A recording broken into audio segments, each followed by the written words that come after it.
And so I really liked what you said in the beginning, about the defensiveness that can come with learning something new. So my best hope is that people would recognize that, work with recognizing that being uncomfortable is not the same thing as being unsafe, and to do a lot of listening and approaching with curiosity to learn more about the things that pique their interest so that they can turn around and enhance their own lives and the lives of those around them.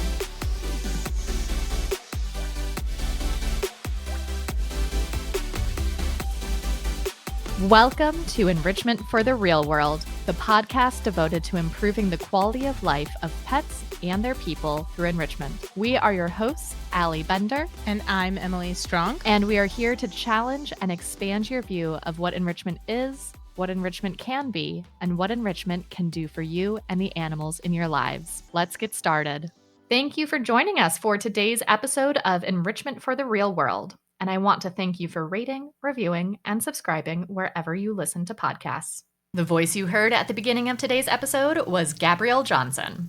Gabrielle Johnson works with families worldwide whose dogs display aggressive or reactive behaviors or live with dysregulated nervous systems, like chronic stress, trauma, hyper and hypoarousal, anxiety disorders, etc., with a special focus on intra-household aggression. They particularly enjoy working with human clients who are chronically or mentally ill, disabled, or neurodivergent. Gabrielle is a certified dog behavior consultant through the International Association of Applied Behavior Consultants and holds a bachelor's degree in psychology and sociology. They participate regularly in continuing education opportunities and regularly collaborate with other pet professionals, like us. Like this episode. Y'all, I'm so excited for you to listen to today's episode with Gabrielle. It is so cool the work that they are doing with disability justice, and I think this is where animal training is going, with more focus and emphasis on how not only are our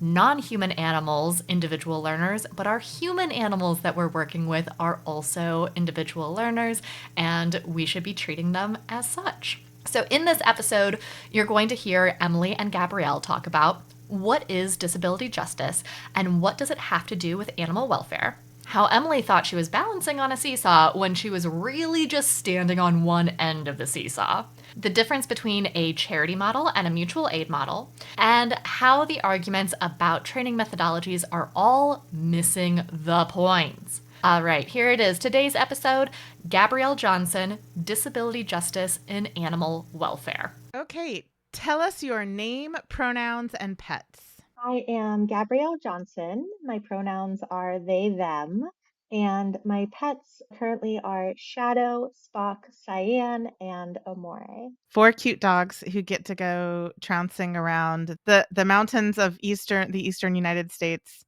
I have life envy of your dogs. What I'm trying to say is that I'm envious of your dogs' lives. Yeah. All right, tell us your story and how you got to where you are. I started working with dogs probably in my late teens. I was living on a military base, and there can be a lot of instability for pets in that community. And so it started with a like, hey, we're moving and we can't take this dog and we don't want him to go to the shelter. Could he stay with you? And you could find him a new home. And I was like, sure, absolutely, of course. And so it sort of started in that way. I got my start with dogs sort of in the rescue community, the shelter community. I did a lot of like education and advocating, fostering, volunteering, traveling, fundraising, that sort of thing in a few different communities. And that was very cool. We did some community outreach work, working with dogs specifically who were part of the houseless population. And that was really, really cool. And then that sort of evolved into dog walking and pet sitting. And we started managing a team of dog walkers and pet sitters. And our team sort of became known for being able to support the dogs with more complex behavior needs, which then necessitated a cycle of learning more about dogs' behavioral needs. I took a little dip into some not so evidence-based training, and then found my way to evidence-based training. So I'm a crossover trainer, and now I have my own business, Best Life, dog services, and I specialize in aggressive behavior and nervous system dysregulation. So that's like hypo and hyperarousal, trauma, chronic stress, anxiety disorders, and aggressive behavior. And I am really fortunate to get to work with so many of my clients virtually because that's a really good fit for that type of work. So I get to work with clients all over the world, which is so cool. I live here in Richmond, Virginia with my 4 dogs and my partner and my beautiful community of friends and colleagues. I love it. And I love you. So, I love you. yay. So, you and I are fairly new friends. I think we've known each other for about a year or so. Does that sound right? I feel like it's been about a year. Sounds about right. Who knows? Time has no meaning. But yeah, what is time anyway? Okay, but one of the reasons that it was like friend love at first sight was because of our shared commitment to good faith, curiosity based conversations. So even though we immediately started diving into pretty heavy conversations from the get go, like the neurospicy friends that we are, those conversations felt safe and even fun because we could explore these topics without fear of judgment or criticism, even in moments where we were misaligned or we had differing perspectives. And I'm bringing this up here because I think a lot of times when we're talking about issues of social justice and animal welfare, it can bring up a lot of feelings and a lot of fear of being judged and criticized, or conversely, feelings of judgment and criticism, like stick to training dogs. What are you doing getting political, quote unquote? All of those feelings get drudged up whenever we talk about social justice and how it relates to animal welfare. So, I wanted to just start this conversation by inviting our listeners to join us in that space of curiosity and good faith, because we're not here to judge or criticize anyone, but we are here to share a different perspective and perhaps challenge some assumptions that are common in our society.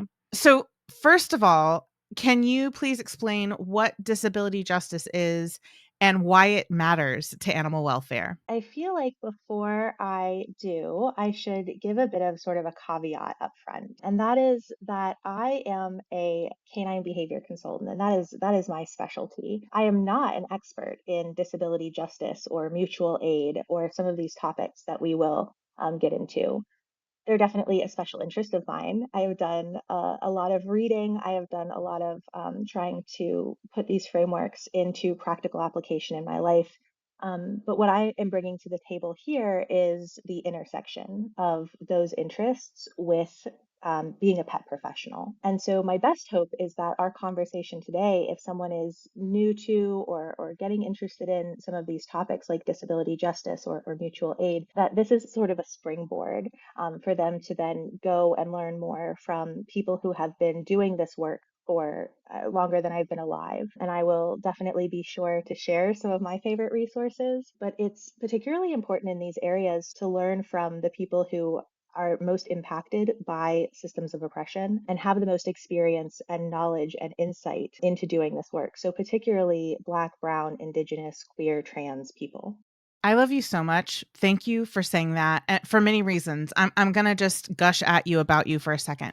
So as you know, and everybody who listens to our podcast or is in Pet Pro or has ever heard anything I've ever said ever knows, one of my special interests is epistemology or the theory of learning, how we know what we believe is true. And I just think it's fundamental to everything, because whatever the decisions we're making in our life, they should be based on good information, right? And so one of the things that our profession frequently lacks, not always, not everybody, there are some people who are really, really good at it, but as a whole, what our industry lacks is that showing your work, showing like provenance of where you got the information, and uplifting and amplifying and directing people to the people that you learned from. The other thing I love about what you just said is also a special interest of mine, which is the intersection between expertise in parallel fields and expertise in our field. And that I think is so important, because absolutely I would love to have experts in parallel fields come onto our podcast. First of all, it's financially prohibitive in many cases to hire the OG people. But secondly, the people who are experts in those fields aren't experts in animal behavior or animal welfare. And so what I'm interested in an animal welfare podcast is talking to the people who have applied the concepts and the things that they've learned from those parallel fields to our field to help people connect the dots and understand why that external information is important and applicable to what we do. So I love that you so beautifully articulated why you're here, why I'm talking to you instead of the disability justice experts, because you have the expertise of connecting those dots of how you apply disability justice concepts and that framework to our profession. So thank you so much for saying that. I appreciate it so much. And I will shut up now and let you continue. No, I appreciate you very much. And it's something that I definitely see echoed in, one of my favorite things about reading like disability justice literature is that like it is a constant harkening back to like, where did I learn this from? Who contributed to this worldview for me? It's almost like a love letter. And I find it to be very different from how sometimes I see people taking credit or not giving credit for the information they're sharing in different styles or different genres. So I have to kind of send it right back to say this is something that I've seen modeled and find really beautiful. Yeah, I love that. Okay, so sorry for the tangent. Back on track. What is disability justice and why does it matter in animal welfare? So, disability justice is a term coined by Black, Brown, queer, trans members of the original Disability Justice Collective, which was just founded in 2005 by Patty Byrne, Mia Mingus, Eli Clare, and Sebastian Margaret. And disability justice essentially states that all bodies are unique and essential, and that all bodies have strengths and needs that must be met. There are 10 pillars of disability justice. And so those are intersectionality, leadership of the most impacted, anti capitalism, cross movement solidarity, wholeness, sustainability, cross disability solidarity, interdependence, collective access, and collective liberation. Disability justice it's a social movement, right? It's different from the disability rights movement. So the disability rights movement focused primarily on affecting change through legislation. And in contrast, the disability justice movement is inherently intersectional and views the systems that legislate as inherently problematic in and of themselves. So that's a bit about disability justice. The reason that it matters in our work as pet professionals or for pet parents seeking the support of pet professionals is in part because 26% of the US population, according to the CDC, is disabled. So disabled people are pet professionals and they are pet parents seeking support. That may or may be less obvious externally, but a disability is a human condition. And so since we are humans working with humans and we are people working with humans who are living with pets, I think it's inherently important in that way. And it also matters because ableism doesn't just impact disabled people. Mia Mingus, one of the founders of Disability Justice, says that ableism is connected to all of our struggles because it undergirds notions of whose bodies are considered valuable, desirable, and disposable, which I love. And I think really points to the idea that this isn't like an us versus them sort of thing, like a disabled versus non-disabled sort of thing. This is really impactful and important for all of us to understand these tenets are. Yeah, I love that. And I think that's a really important thing to bring up. Like in general, across intersections, oppression doesn't just hurt the oppressed, it also hurts the oppressors. So if you think about how damaging misogyny is to cis men because of the toxic masculinity that comes out of misogyny, and if you think about how damaging white supremacy is to white people because they give up their actual identities and their actual legacy and their actual heritage to take on this mantle of whiteness. And so they lose themselves in the process of trying to take away from other people as well. So across the board, what you're saying really applies, that like dismantling systems of oppression isn't just for the oppressed, it's also for the oppressors, because we all do better when we function as a species we were designed to function, which is like we are a social species and social groups benefit from mutual aid, from helping each other, right?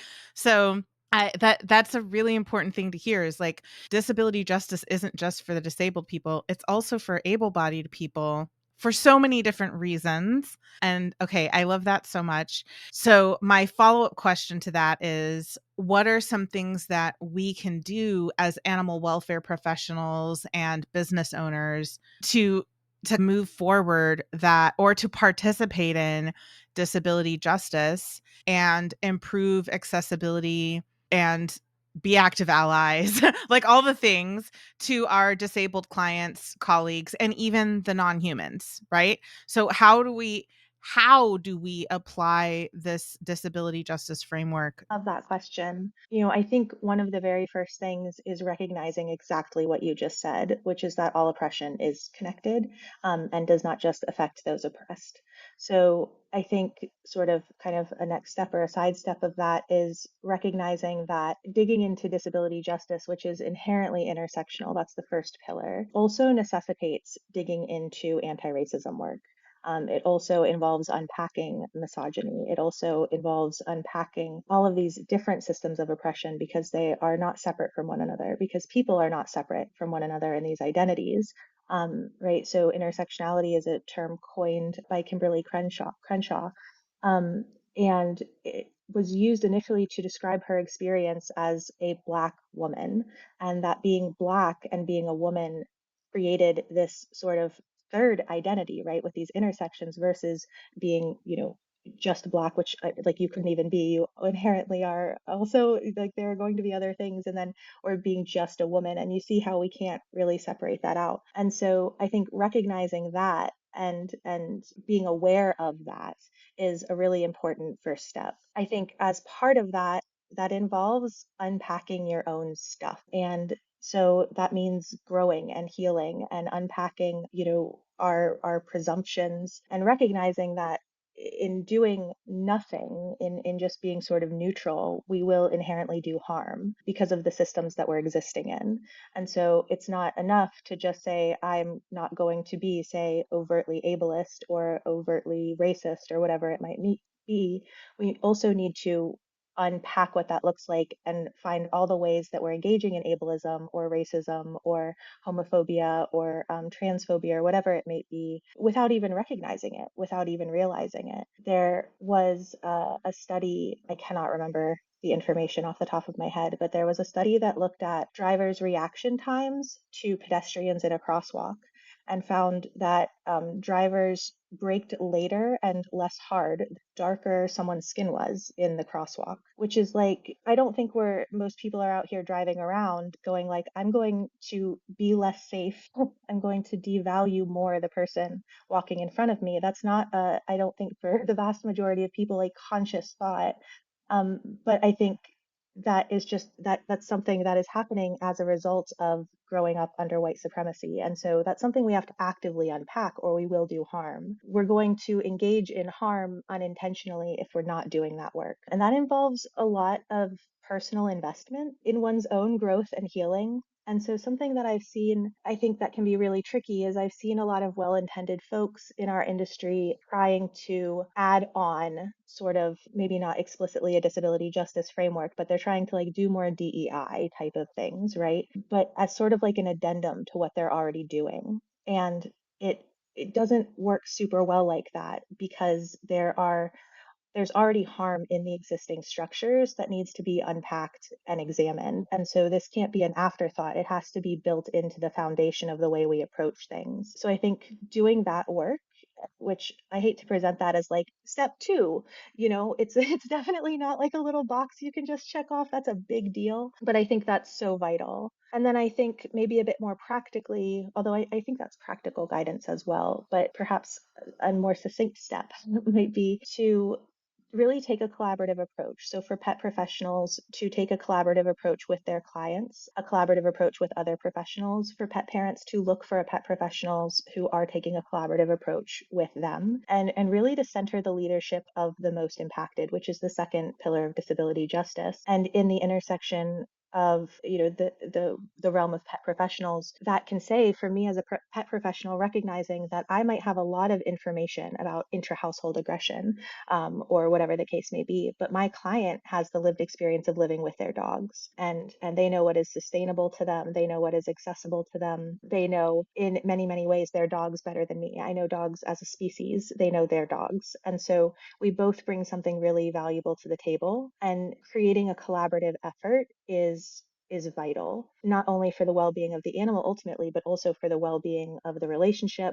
for the professional not to be burning out, for the pet parent themselves to feel heard and respected and valued, for everyone's safety. I mean, there are just so many reasons why that collaborative approach is imperative. And within that, we as pet professionals still need to recognize the inherent power dynamic that exists as paid professionals. And so it's a lot to balance. And I would just kind of redirect us back up to that previous recommendation of unpacking our stuff, because to be able to engage in those kinds of relationships, I think requires a lot of unpacking. It did for me anyway. And then kind of also in a practical vein, I would say being prepared to offer different accommodations to clients and to model asking for your own accommodations. And again, these are not things that are just for disabled people. One of my dear friends and colleagues, Adri of Helping Hands Alberta, trains service dogs. And one of the most beautiful things that I have seen them do is, well, they've done a lot of beautiful things, but one of the beautiful things that I think they do is that they model their own accommodation needs in their onboarding paperwork,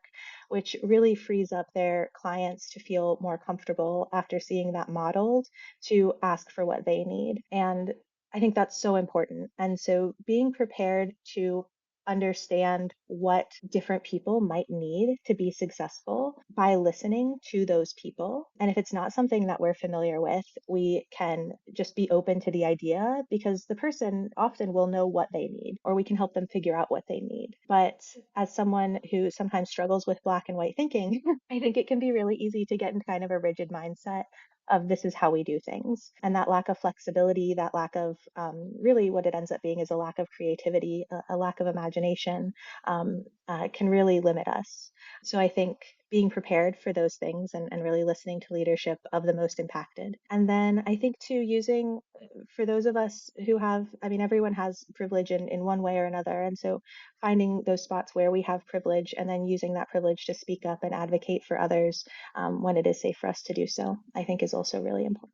Thank you so much. There are so many things that you said that I want to just like pull the thread, and I'm afraid I'm going to forget them all, because as you were talking, I'm just like trying to maintain this running list in my head of things I want to harken back to.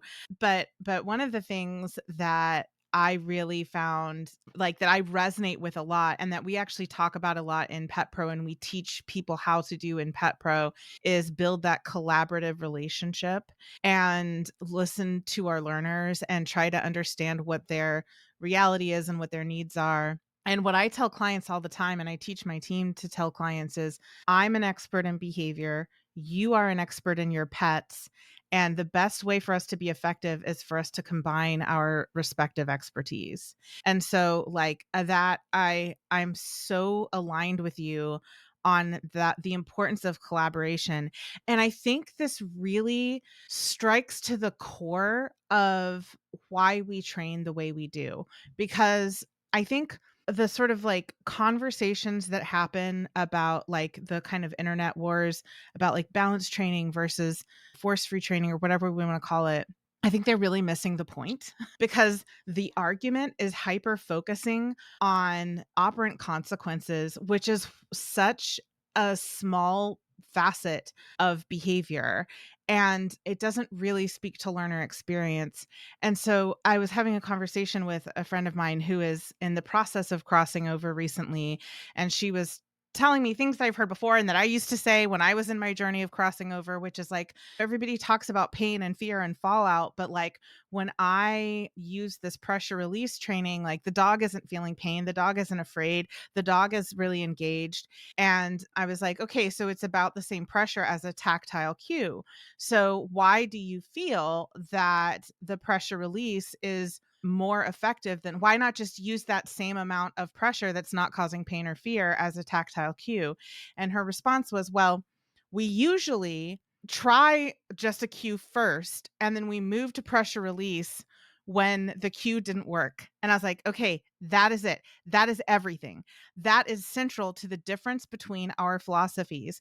Because for me, as an enrichment based trainer whose primary goal is reducing harm and increasing welfare and well being and allowing animals to meet their own needs and empower them to have control over their lives, their ability to say no is the most important thing. And when we take away their ability to say no, we also take away our ability to ask them why they're saying no and discover more about their experience and what it is. And that is so applicable to our human learners as well. Like, usually when I'm having this conversation, I'm talking about animal training philosophies, but that is so important to our human learners as well, our clients and our colleagues. When we don't let them say no, we don't get to ask them why they're saying no. And that is everything. That is fundamental to the whole approach of equitable, egalitarian, enrichment based community, not just behavior change, but community in general. So I just had to say that because, like, I love that so much. Another thread that I want to pull with you is actually a kind of an additional question that I have for you, which is one of the things that I've been hearing a lot, which I'm very sympathetic to, and I don't actually know the answers. And I'm not expecting you to know the answers either, but I would love to hear your thoughts about. I've heard several people say, either just out into the world or directly to me, that ability to do that labor, the internal work of, like, examining ourselves and healing ourselves and whatever, that in and of itself is a privilege. And a lot of people don't have that privilege. And I've even had a couple professionals say to me, what you are asking us to do or what you are expecting of us requires us to be really, really good at our jobs. And my response to that was like, yes, we should be good at our jobs if we're going to charge people money. Like, at first, my kind of knee jerk response to that was a little bit snarky, right? Like, yeah, we should be good at our jobs. Like, we should be, right? And like, their response really humbled me because they were like, well, yes, but I don't have the privilege to get there. I don't have the means, I don't have the time, I don't have the bandwidth, I don't have so, like, how do I continue making a living? The thing is, like, I think we all agree that, or at least you and I can't speak for everybody who listens, but that capitalism is damaging, and also we exist in a capitalist society. So the feedback that I've gotten is expecting people to spend all of this emotional energy and time and cognitive load on self-improvement is a privileged position. And I'm like, okay, yes, and what I'm talking about is returning to, like, indigenous practices, which I would never make a claim that indigenous people are privileged in terms of, like, the kind of privilege we're talking about, the classism privilege, right? Or classist privilege.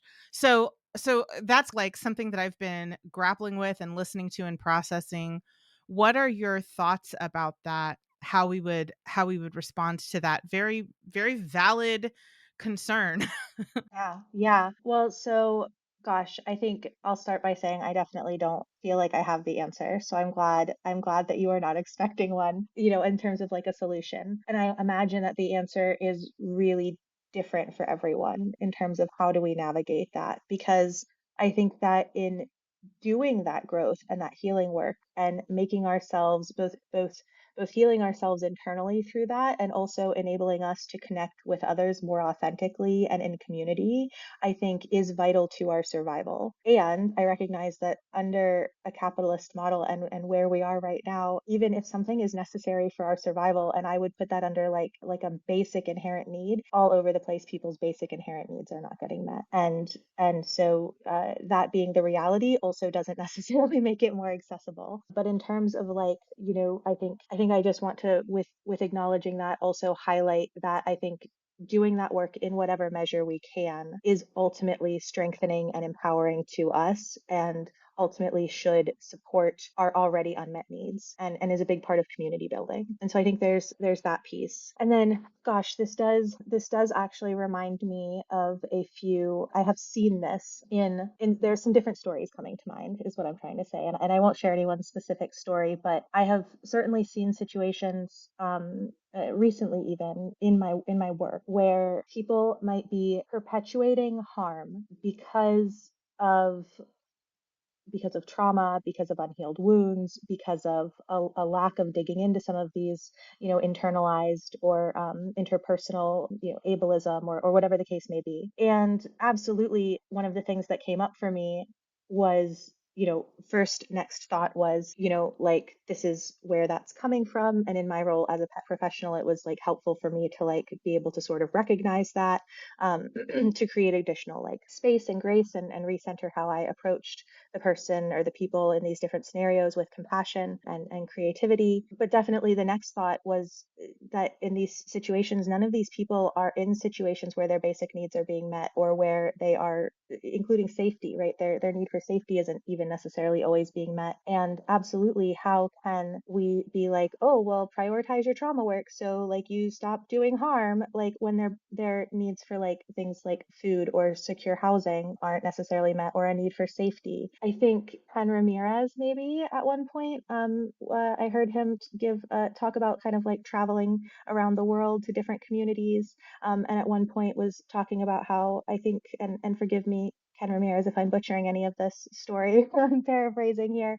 It was a long time ago, but I believe he had traveled somewhere essentially where, people were not getting the medical care that they needed, like on the large. And so he recognized sort of this hypocrisy in coming and saying, like, you need to vaccinate your dogs, when that would have been like a world above the care that those people were receiving themselves. And so I think that's a really important thing to take note of. And I wish I had it. I mean, I think probably the answer is fixing our systems, or not fixing our systems, but maybe creating entirely other systems. But that feels like a really big answer. So I'll just stick to I don't know. But I think just because we don't have a solution doesn't mean that it's something that we should either ignore. On both sides, I think we shouldn't give up on trying to do that work ourselves, in whatever measure we can.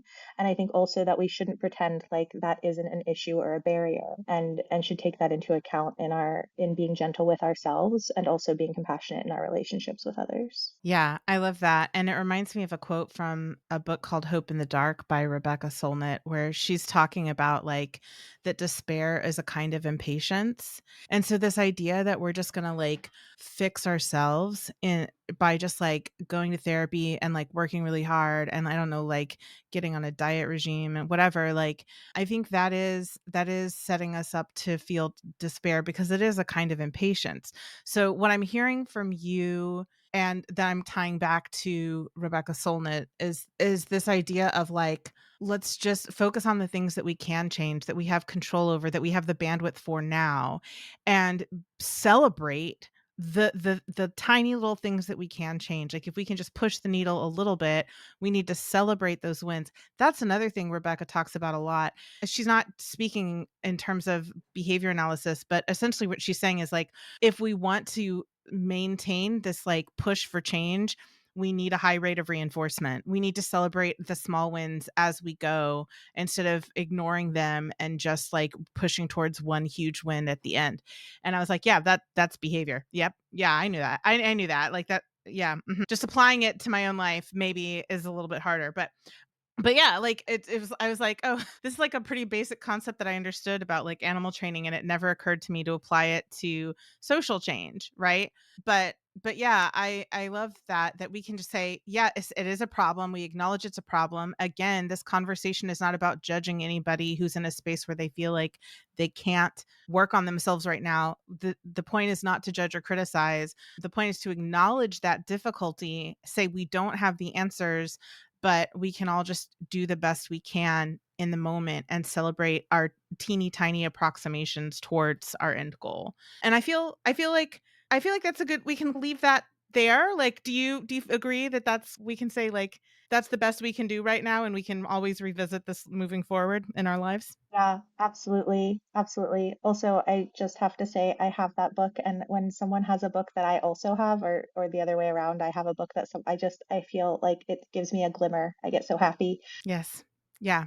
I feel like everybody should read Hope in the Dark and one of her other books, A Paradise Built in Hell, which I always want to call by its subtitle, which is The Extraordinary Communities That Arise in Disaster. That for some reason I remember the subtitle, but I always forget the main title. But I think like everybody should read Hope in the Dark and A Paradise Built in Hell. They have pulled me out of some pretty dark spots in my life. Yeah.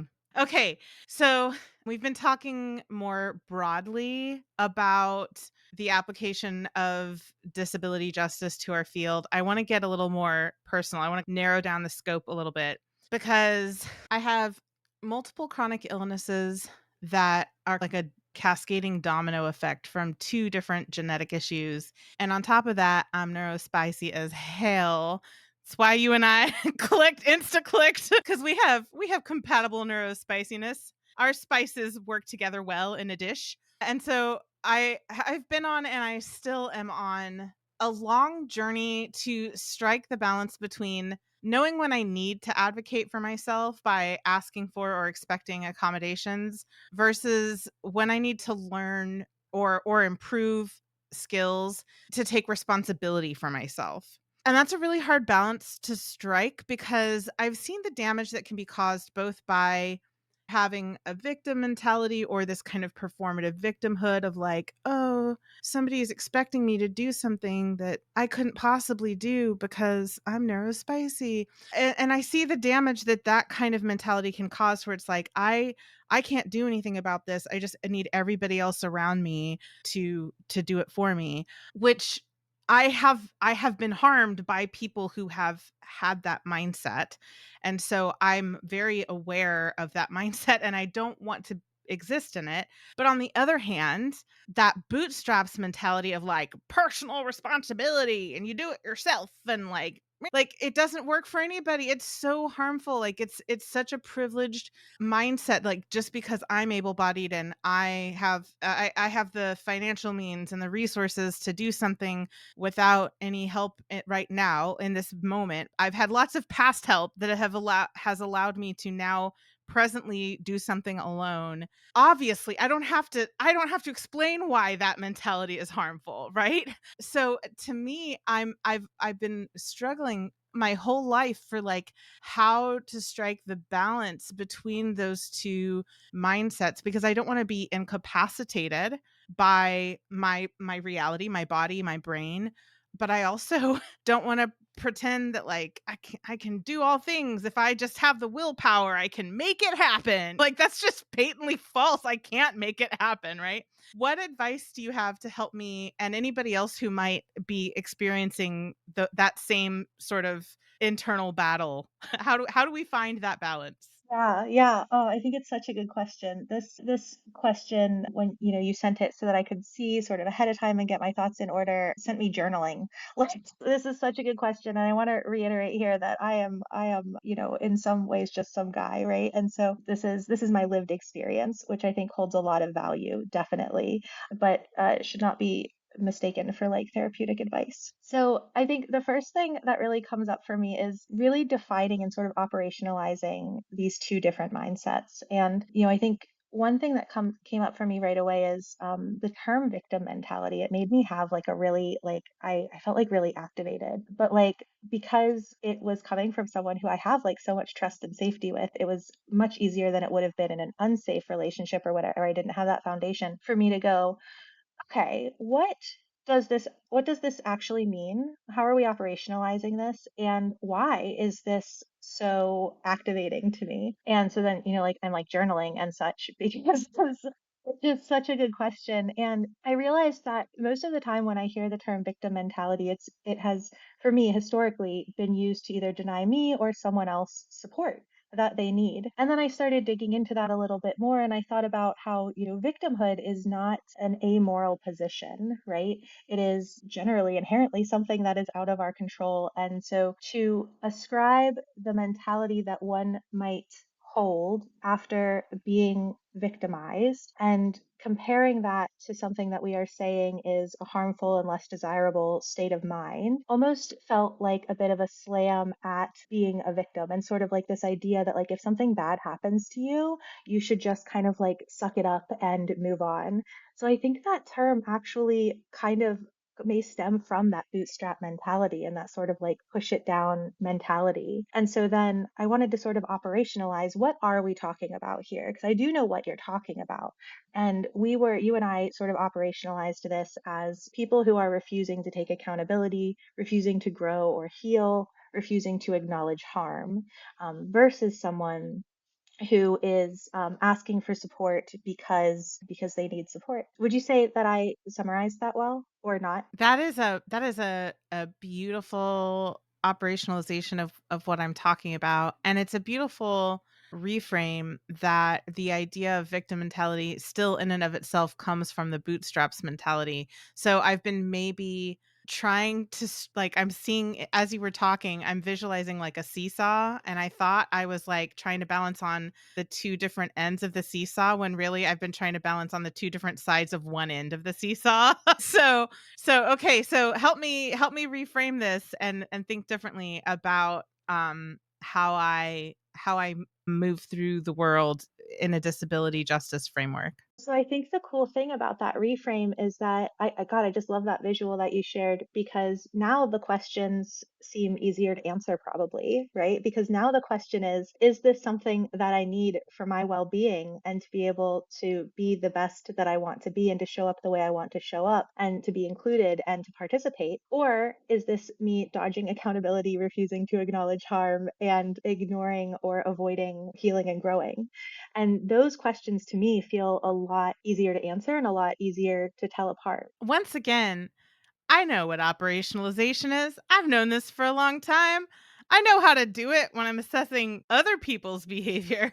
But thanks for helping me to prove this behavior and learn how to do it for myself, because that's exactly it. That is the root of my fear and distress has been I want to know when I can ask for help versus when I need to do the work. And but like that's the core of it is, am I shirking accountability or responsibility or acknowledging harm versus am I asking for support? Am I asking for enrichment? Do I have some unmet needs? That is beautiful. Thank you. Thank you, Gabrielle, for applying a lesson I already knew in another context of my life to this situation in my life. I appreciate you.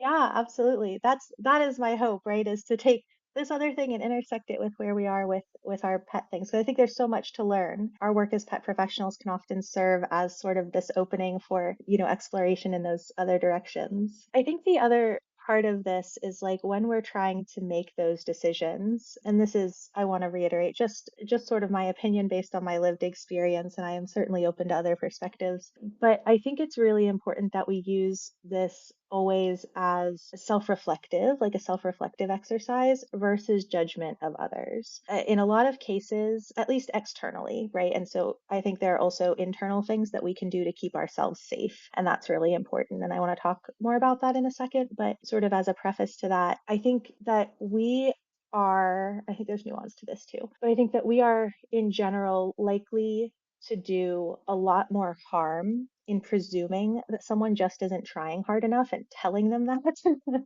than we are to make a difference in the mindset of someone who's closed off to feedback. And so if because somewhere I see this come up is I have many friends with children and some who have teenage children, and many of them who are neurospicy, and then the friends are also neurospicy.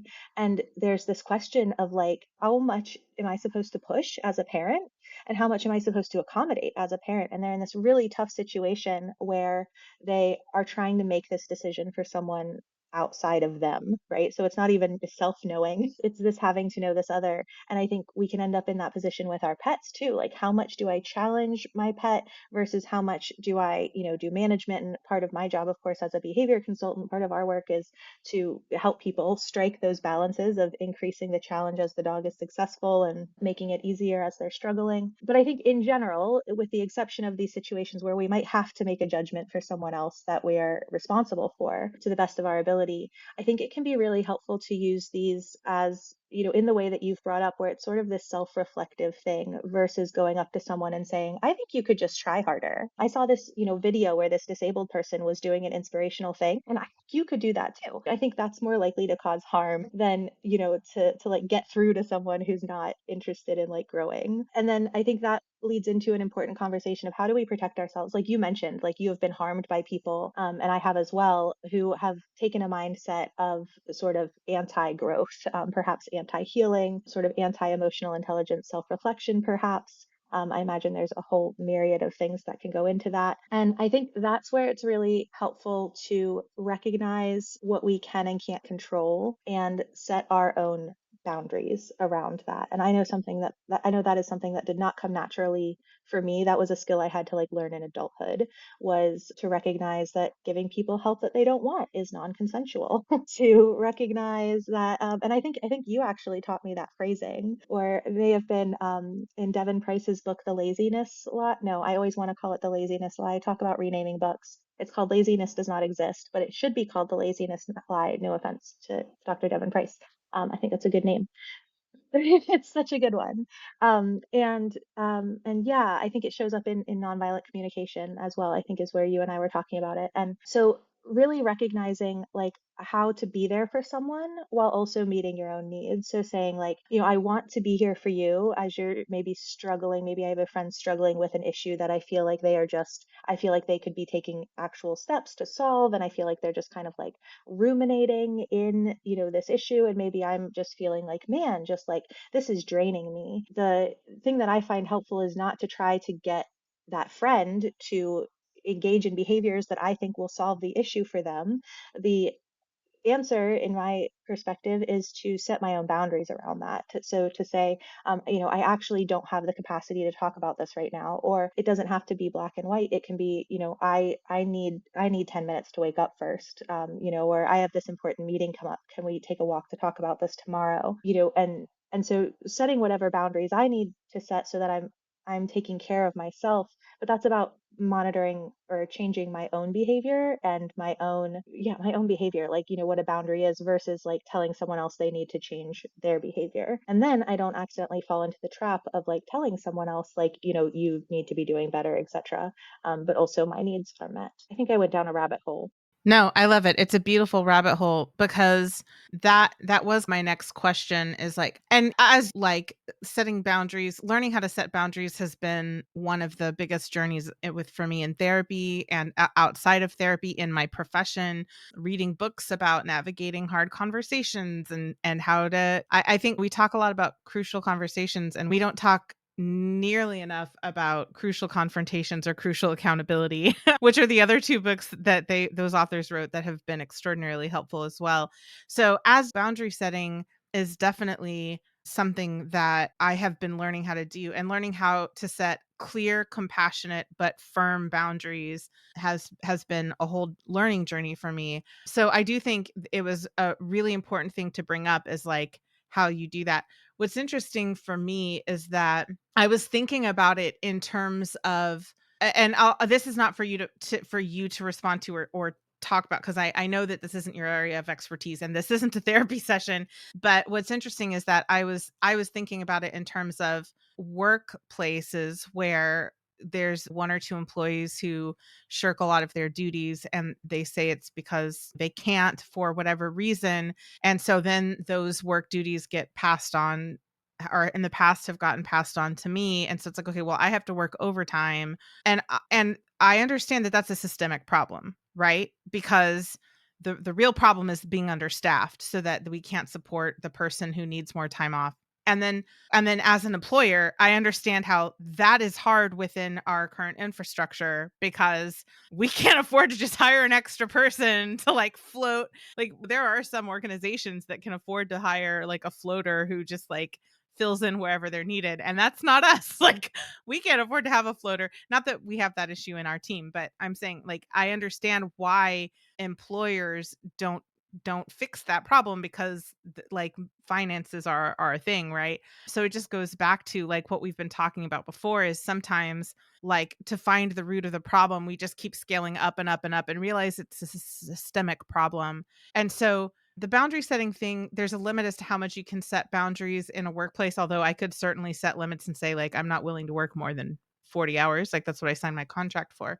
But the reason I'm bringing this up is because it's just a reminder that everything is complicated, and where there's not perfect solutions. We can just be thinking about these things and how can we do the best we can in an imperfect situation. And so neither of us, you and I, don't have the answers, but if we are practicing developing really healthy boundary setting, and we are concerned with like fixing ourselves, not fixing everybody around us, then we'll definitely improve the experience. So we'll move the needle in the right direction, right?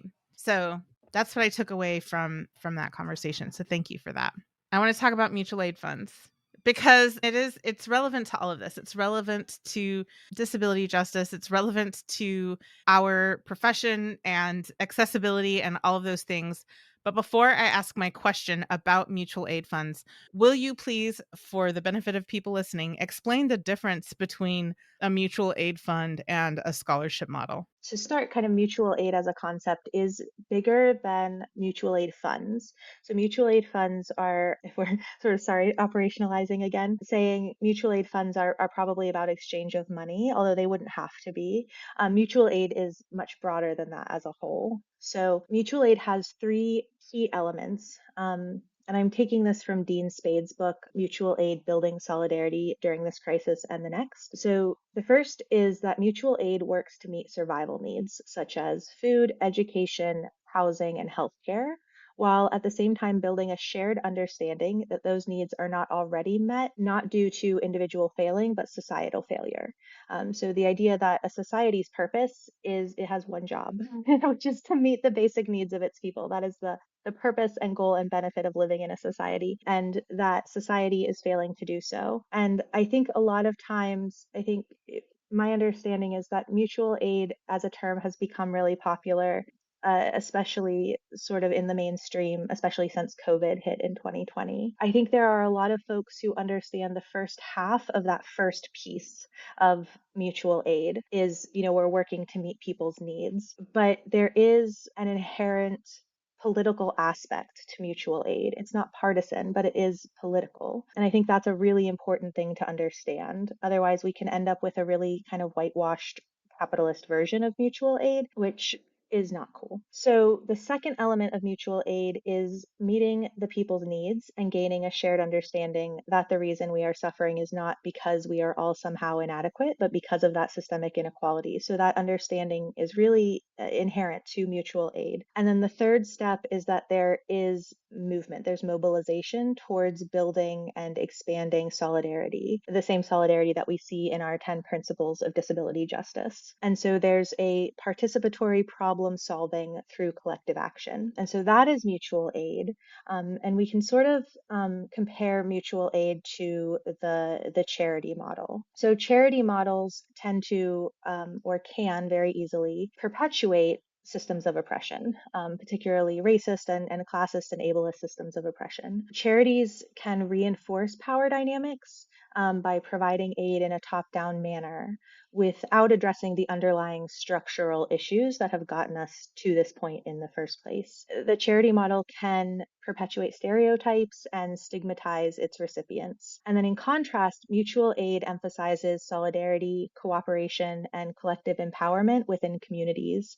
And it seeks to address root causes of inequality by redistributing resources directly among peers, fostering autonomy and dignity. Mutual aid efforts center the voices and needs of marginalized groups and challenge traditional charity paradigms while advocating for systemic change. And so I think a lot of times when we're talking about a scholarship model, we're often talking about sort of a charity model. And then when we're talking about mutual aid funds, hopefully we are talking about more of that, something that is existing within that more broad mutual aid approach. Mutual aid has a really long, strong history. So again, I just really want to mention that learning here from Black, Brown, Indigenous, queer, and trans, and Two-Spirit activists and educators is really, really vital. The Black Panther Party was a mutual aid organization. We've seen mutual aid be prominent in labor movements and during times of economic hardship and natural disasters. Oh my gosh, the mutual aid, that we just saw with the recent hurricanes on the East Coast, really incredibly impactful. So that is a bit of the difference between a charity model and a mutual aid model. Thank you for that beautiful explanation. Well done. Yeah, so I love that you separated out mutual aid as a practice, as a framework, as a concept from mutual aid funds because it is so important and our legacy as a species is mutual aid. Like as far as I know, I would have to ask a friend of mine who's got advanced degrees in anthropology. But as far as I know, my understanding is that every indigenous culture, at least most of them, operated on a mutual aid model rather than a top down model. So it's more of a returning to who we are than inventing something new. Again, going back to that, showing provenance for like where we get ideas from. So I love that. But I do have a question about mutual aid funds because we do currently exist in a capitalist model. And it is something that we at Pet Harmony have been trying to navigate. And that is we're in the process of trying to figure out the logistics of how we could move from a scholarship model to a mutual aid model. We are experiencing something that is pretty common to human behavior. It is very on brand for humans. There's this saying that like humans tend to be less invested in things they've invested less in. And we do see that. And we're not scandalized by it because yeah, it is a pretty well-known behavioral phenomenon. And I want to be clear that in that adage, investment can look like many things, not just money, right? So there's time investment, there's labor investment, there's emotional investment. There's lots of ways that people can be invested in something. And of course, there are also exceptions to that rule. We see lots of people who are so emotionally invested that that's all the investment they need in order to really utilize that aid and whatever it looks like. But because it is a common behavioral phenomenon, it can be emotionally easier for us to take on that risk when we're the ones taking the financial hit of giving out scholarships. Whereas it feels harder, a lot harder, I would say, to ask our community to invest in an unknown entity whose own investment is unknown.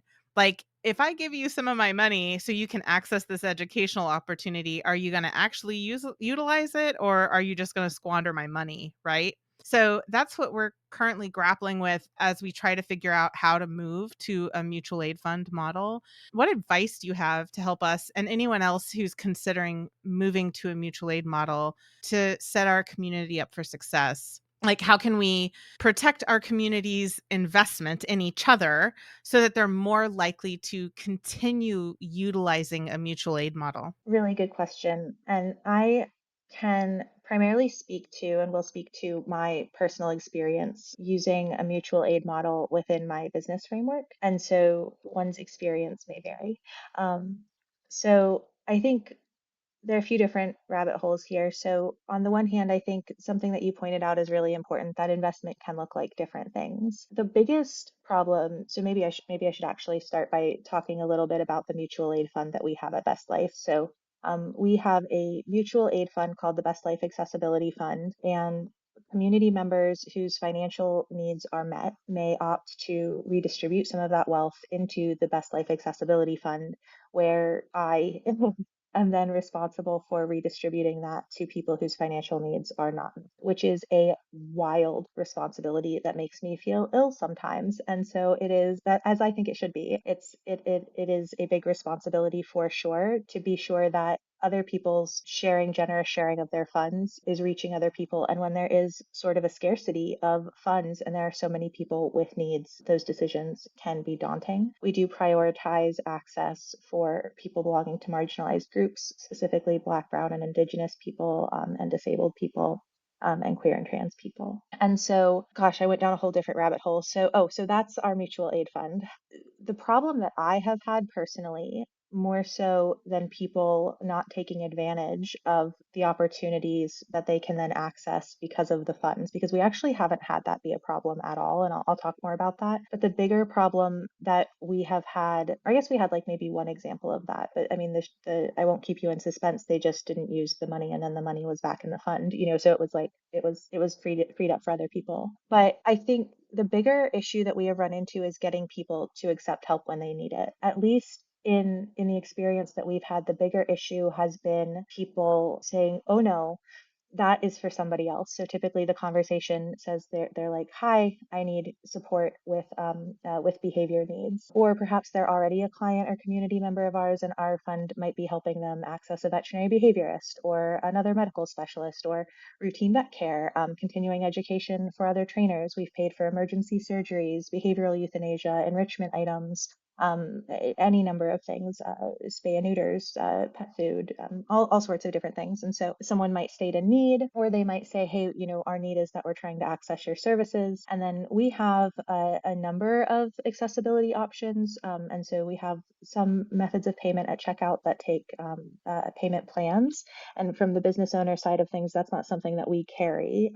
PayPal takes care of it. And so that can be a nice, easy option we found for if folks are looking like payment plans, but a business owner is concerned about using that model for their own business reasons. We also encourage folks to check out their pet insurance policies. We have a lot of clients whose policies will pay for their behavior therapy sessions when prescribed by a veterinarian. We also have a discount that we give people, just a blanket discount to be used at their discretion on our services, to see if that takes things down enough to be more accessible for them. And then if none of those options are sufficient to make us accessible on their own, then we offer the accessibility fund, where basically we give our services at a discount with personal discretion to, we can increase that discount as needed, and then may use the funds to cover some of that difference. And by and large, the answer that I get from folks is, "Oh no, there are other folks who need that more than I do." And it is a struggle. Like, I don't want to argue with people, but I'm like, respectfully and with love, if you can't access these services without the support, then you are some people, like you are the people.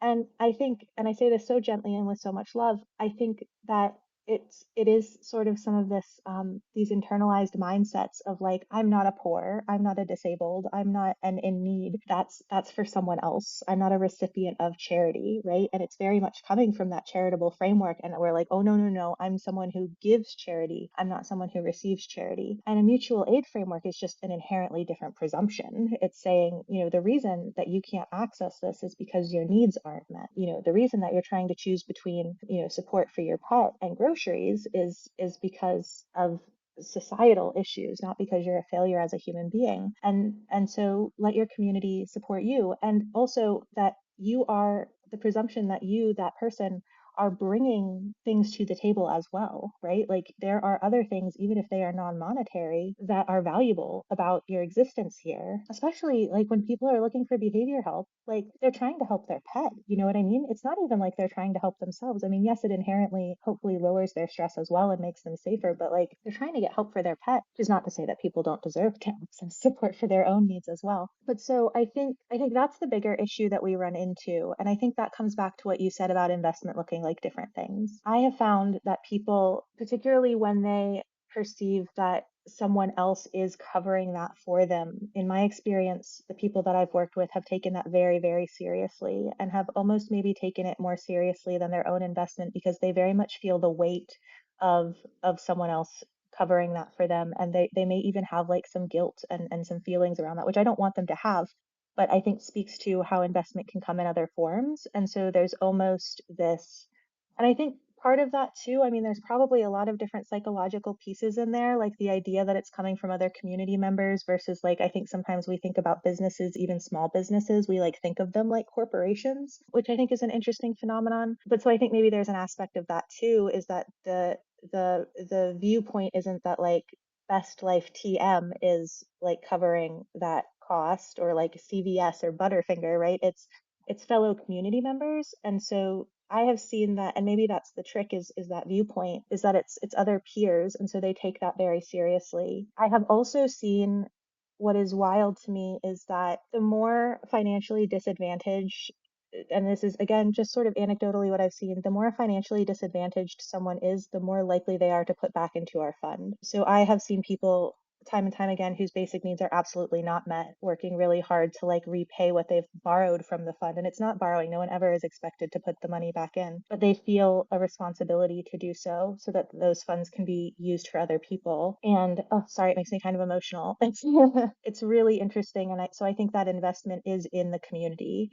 And when there's a sense of community and a sense of belonging and that absence of shaming and that absence of sort of all those things we get from that charitable model, I think people become invested in their community, whatever that looks like. That's powerful, because I think you're right that a scholarship just comes from a faceless corporation. Even if we are the face of Pet Harmony is still this kind of faceless monolith. I think socially that's how we're structured to think about corporations post Reagan. Like, corporations are these like monolithic entities that can't, that have just like a wellspring of funds, and like they owe it to the people or whatever, as opposed to that community model being the community is the investment, right?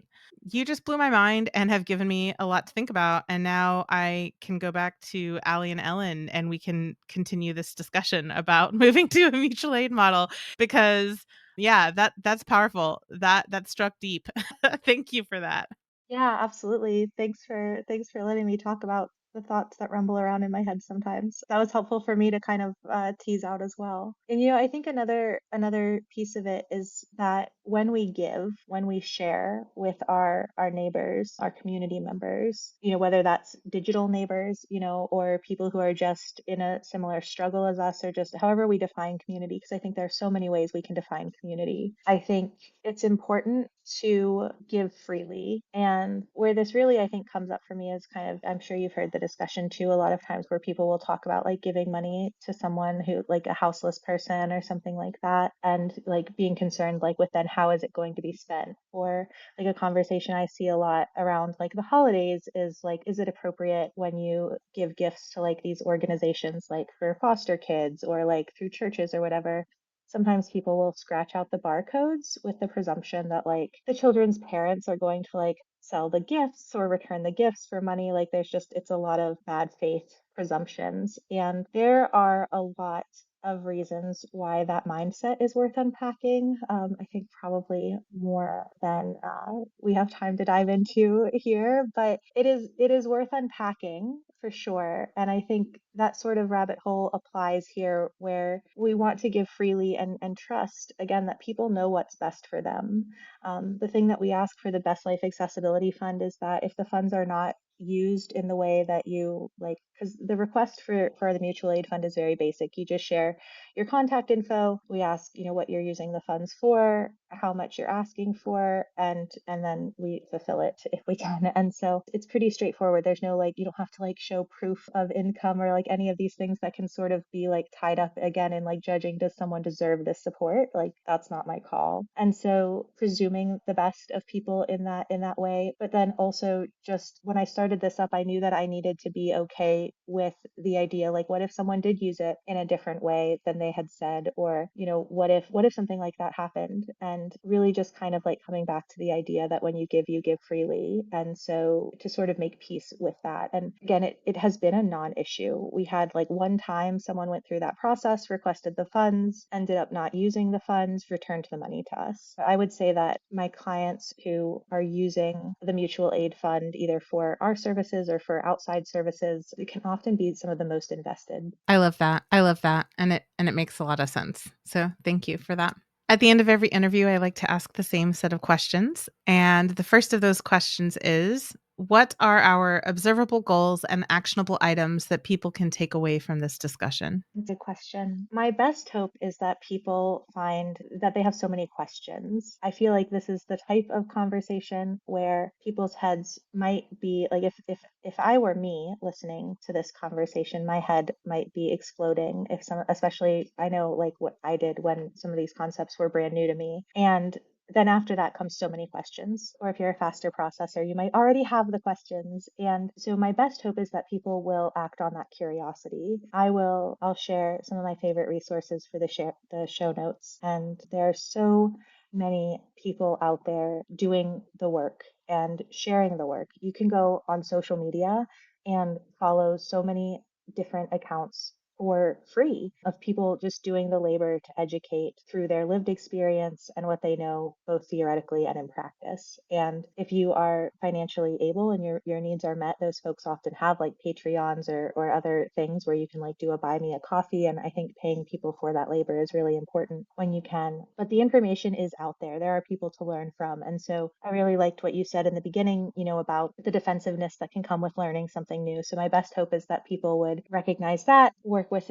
recognizing that being uncomfortable is not the same thing as being unsafe, and to do a lot of listening and approaching with curiosity to learn more about the things that may have piqued their interest so that they can turn around and enhance their own lives and the lives of those around them. That is a beautiful response. Thank you so much for that. What is one thing you wish people knew about either this topic, your profession, or enrichment? Your choice.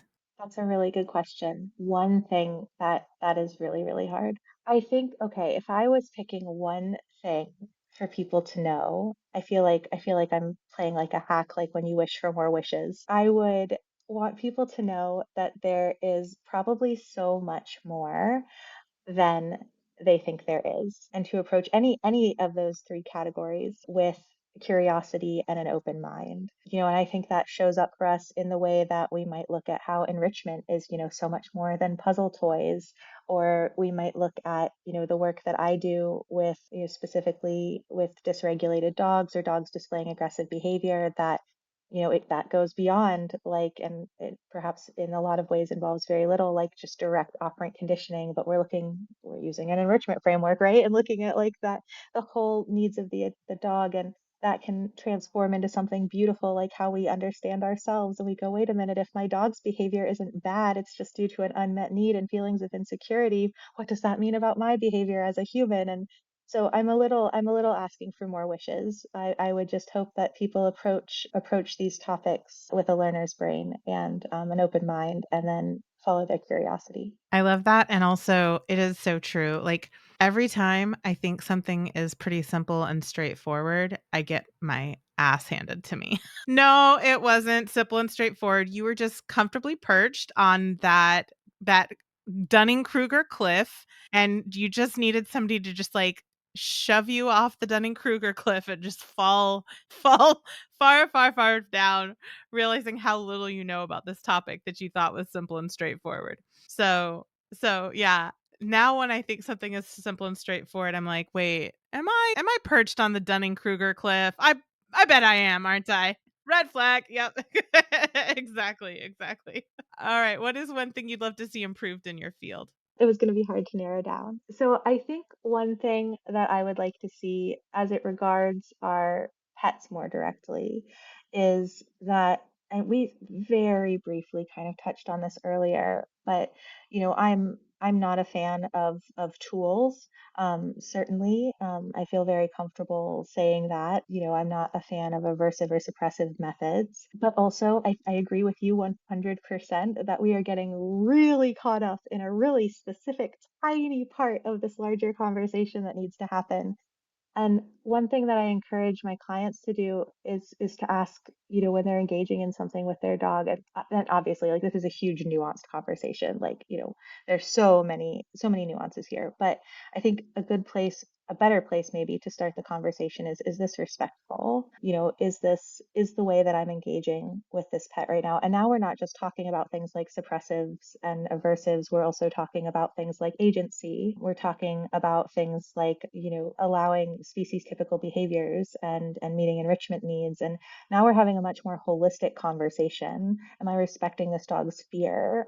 Or am I, because I think it can be also really harmful to be coercive or to be dismissive, and these are things that we need to be talking about in addition to whether or not something is suppressive or aversive to an animal. And so I would love for the conversation to shift more broadly in that direction. And then I think it kind of almost eliminates the need to talk kind of like down in those finer details because the answer will be obvious and answered in a much more broad way. Maybe that's a bit of extended optimism on my part, but that is where I think things would go if we shifted that conversation. I'm gonna interject here.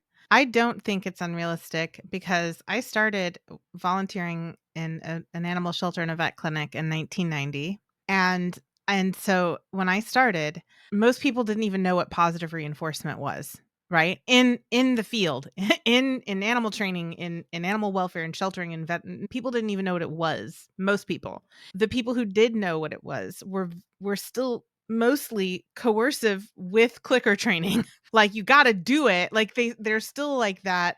There was still that aspect of like, I'm in control, I'm in power, I call the shots, but I'm using a clicker and treats to force you to do something instead of other methods that might be more scary or painful or whatever, right? So think about the fact that like that was 1990. That was not that long ago. We're talking about less than 40 years ago. And now, like, we're ready to move past the conversation about a positive reinforcement. Like, we've leveled up as an industry. We've graduated from kindergarten. So I don't think it's that unrealistic to say that we are ready as an industry to push that conversation forward. I think we have been, as an industry, improving rapid fire in real time, and I think we will continue to do that. So I'm gonna put that out there and then ask you to continue on with your thoughts. Yes, I love that. Thank you. Will you repeat the question so I make sure I rabbit hole appropriately into this next one? Yeah, I had asked you, what is one thing you wish people knew about either this topic, your profession, or enrichment? And you asked for two, and you gave me the first one, which is think more broadly about behavior on the larger picture. What's your second one? Yeah, so my second one is that I would love to see, and I think we are seeing a huge increase in this, and I'd love to see a continued increase in discussing the role that humans play in this field and in this work. And I mean that in a way of like talking about like the fact that this profession is largely like white middle class women, or talking about the ways that we are exclusionary to people of color, to disabled people, to folks of all sorts of different oppressed groups, and how are we unintentionally or intentionally upholding barriers? How does that affect the way that people feel safe in these spaces? How does that affect the way then that our clients, our community is impacted when they can't find safety in seeking professional support in what can be very close to home, very like intimate concerns, like aggression within the household, or things like that, separation anxiety, like things that are affecting people's whole broad lives. What does it mean when they can't find people who are part of their communities and that they can feel safe with as a result of the exclusion that's happening? And I would really love to see that continue to be talked about more and more as we talk about regulation for the industry, because I think it's really scary that, anyone can say, I know what I'm talking about, not actually have any idea what they're talking about, and then take someone's money and instruct them on how to handle a very dangerous situation. But I also think it's really important that as we talk about raising the bar, that we're also talking about where there are barriers that we do not really want there, and how do we address those barriers while also ensuring that we are not creating more barriers for people who are being excluded, not because of a lack of interest or motivation or skill or experience, but for being part of marginalized groups. I think I cheated again, and that's probably more than two things, but thank you for the extra thing, even though I went over it, I think. No, it was beautiful, and I wouldn't want you to change a thing. All right, what do you love about what you do? Oh my gosh. So I think one of my favorite things, honestly, is something we already touched on. So the way that this sort of work can be an opening for people to start feeling better about themselves and in themselves as well. I have seen so many times that, we'll be talking about like stress and trauma and nervous system dysregulation and emotion and behavior and all of these things. And then people are sitting there and you can see them like starting to kind of drift off into another line of thought and think about themselves and their own relationships with themselves or their partners or their children, or because we're asking them to like really examine a lot of times their relationship with their pet and their behavior in response to their pet. And it's actually like a ton of inner work. And that's one of the things I think can be so challenging. But as we start to understand these things about our pets, it's really natural, I think, for folks to start to question some of the beliefs that they have around their own behaviors and emotions. And I love seeing that. I love the moment where someone goes, wait a minute, if my dog's behavior is a result of an unmet need and not because they're inherently stubborn and bad, does that mean I'm not inherently stubborn or bad? Do I just have needs? Is it okay to have needs? And I love witnessing that. I feel really honored when I'm trusted to be witness to that. And it fills my emotional cup quite a bit.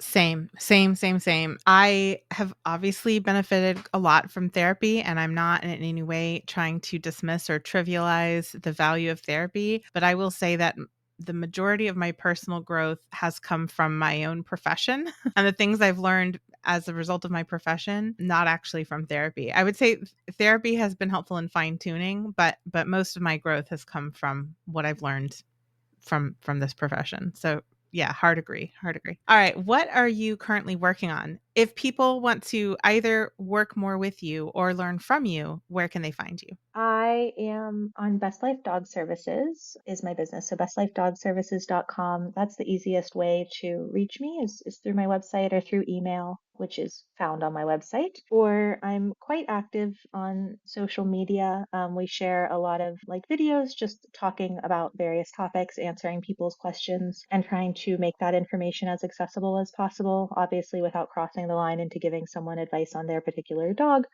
since we couldn't ethically do that. But trying to share information that would be helpful to people. Sometimes we take breaks, but are pretty active on TikTok and then reposted, I guess, on Instagram and Facebook too. And then let's see, we have a course coming up that I'm super excited about. So we've a couple times given a presentation, community building through a disability justice framework. And that presentation has now been turned, is in the process of being turned into, it's off to the editors. I have, in theory, done my part um, to create a course that will be offered through the Fluent Pet Academy. So I'm really excited about that. By the time this episode airs, that will probably be up and running, assuming the editors don't hate me or that I didn't mess it up too badly. So that's coming up, and I'm super excited about that. Love it.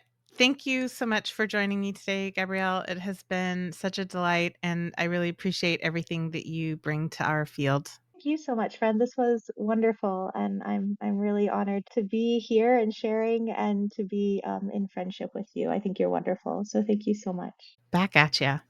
I hope you loved this episode as much as I did. I love how Gabrielle has such a passionate commitment to empathy and community and approaches it all in such a realistic, practical way.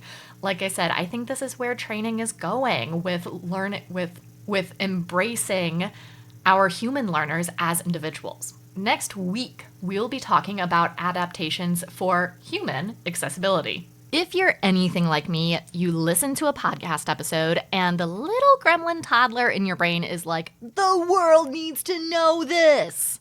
So, if that's you right now, and while you were listening to this episode, you thought of someone who could benefit from it, go ahead and text them the link to this right now. I'm tasking you with being an enrichment ambassador so that together we can improve the quality of life for pets and their people. Thank you for listening. You can find us at petharmonytraining.com and at Pet Harmony Training on Facebook and Instagram, and also at Pet Harmony Pro on Instagram for those of you who are behavior professionals.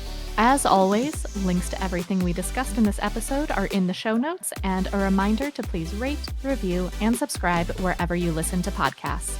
A special thank you to Ellen Yoakum for editing this episode. Our intro music is from Penguin Music on Pixabay. Thank you for listening, and happy training!